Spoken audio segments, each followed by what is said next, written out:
I want to stick with the markets and welcome in Brian Jacobsen, Senior Investment Strategist at Allspring Global Investments.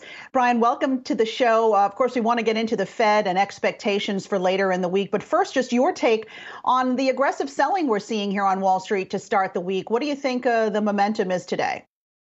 I think that a lot of the story right now is waiting and watching for what central banks are going to do, but then also reacting to some of the somewhat negative news around the spread of the Omicron virus. We see the enhanced lockdowns in different countries, even the United Kingdom flagging it as a risk. So I think it's really this push-pull kind of market where you have anticipation, expectation, optimism about what 2022 might hold. But unfortunately, we got to get there first. And there are a few hurdles in our way, Omicron being one, and then the other one, of course, being any sort of shift in central bank rhetoric or policy. And then, so the Fed has been stuck, as you say, between a rock and a hard place in your notes. And how delicate a dance are they playing at this moment leading up to that two-day policy? Because obviously they're trying to buy time now. It's expected that they will taper quickly and then have the luxury of a little bit of time to decide when they hike rates. When do you see those rate hikes coming?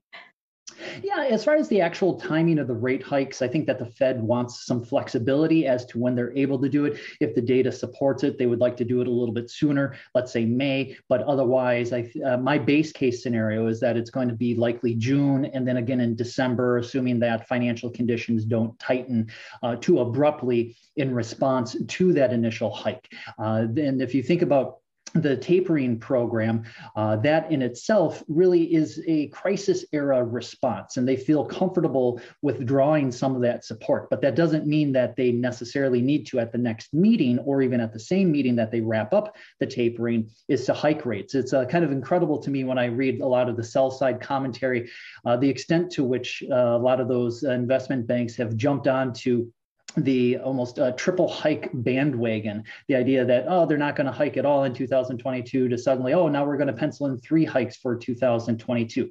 And if you think about the hawks versus the doves on the Fed and changing the tone, birds don't change their feathers that quickly. And I don't think that the Fed is going to suddenly go from, tapering to saying that, hey, now we need to start hiking, 3 or 4 times next year. So I think that right now we have a little bit of angst and anxiety around what they might do, the signaling, but I'm pretty confident that the Fed is really going to try to take it slow when it comes to actually hiking rates. I want to talk about what you're liking in 2022 in terms of sectors, but also in terms of markets. I mean, emerging markets have sort of taken a back seat over these past few months. Do you see them taking sort of a leadership position in the new year? And if so, Brian, where? Yeah, we do expect that. Right now, I think emerging markets have taken a leadership position from headlines. If you look at, things going on in, say, Turkey and then in Brazil and in China. Now, when will they actually have their day as far as taking the lead in terms of the market? And we think that 2022 could be a good year broadly for the emerging markets, although with a couple caveats. We're still not all that optimistic about the market outlook broadly for China. We do like China, and we think that there are some tremendous opportunities if you're doing more stock selection. And so we like working with individual portfolio managers who can sort of navigate this environment as the government tries to probably provide some stimulus, but they also want to make sure that it's an inclusive growth environment. And that could be a little bit more challenging to navigate than in the old days when you could just buy some sort of index tracking product and invest there comfortably. So we do like the emerging markets. But we would have to say that it's more along the lines of EM ex China, and then treat China more as a bit of a wild card in the portfolio. And then, Brian, I want to turn your attention to the labor market, obviously very tight right now.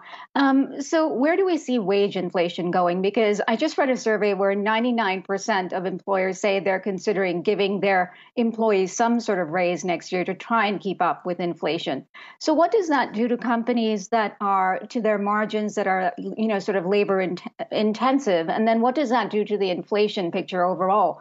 When does it start to ease?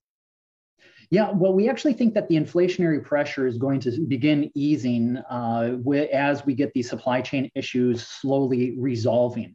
The issues themselves are really idiosyncratic depending upon the company and the sector, but broadly for the economy as a whole, we actually think that we're probably going to see the improvement on the inflation front already with the data that will be coming out at the beginning of January for the consumer price index. So we're looking at those month-on-month improvements, not necessarily year-on-year changes. Those numbers can be really distorted by what are called the base effects. But the month-on-month improvement, we think, should improve as the year comes to a close and then as we get through 2022. Now, for companies, that does present a bit of a pickle, especially for those that are more service-oriented, that have labor costs as a bigger part of the costs of the services that they're providing. What does that mean for their profit margins?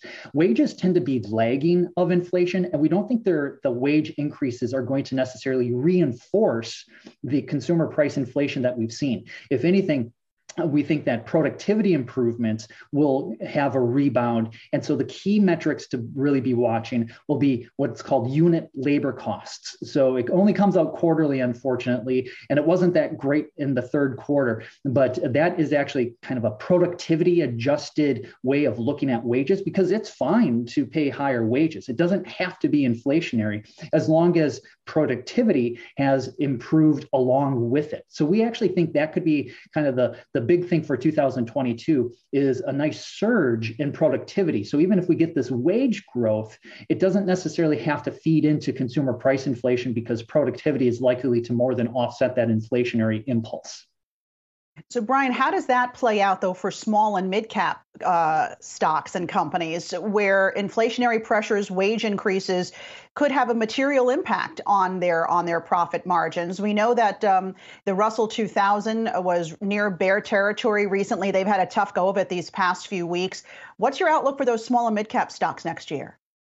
Yeah, we're actually looking for a rebound because we actually believe that the market has been forward looking on this, anticipating that there was going to be that profit margin compression for those small to mid cap companies. Because if you look at their cost structure kind of across the sectors, when comparing large to mid to small, is small cap stocks, they tend to have labor costs as a larger part of their cost structure. And so we actually think that the market has actually already kind of priced that profit margin compression in. So we're not too worried about it. And that's one of the reasons why we've been rotating more into small caps as it did enter into a bear market. We don't think that this bear market is really going to persist through 2022 for small caps. We're anticipating a decent rebound.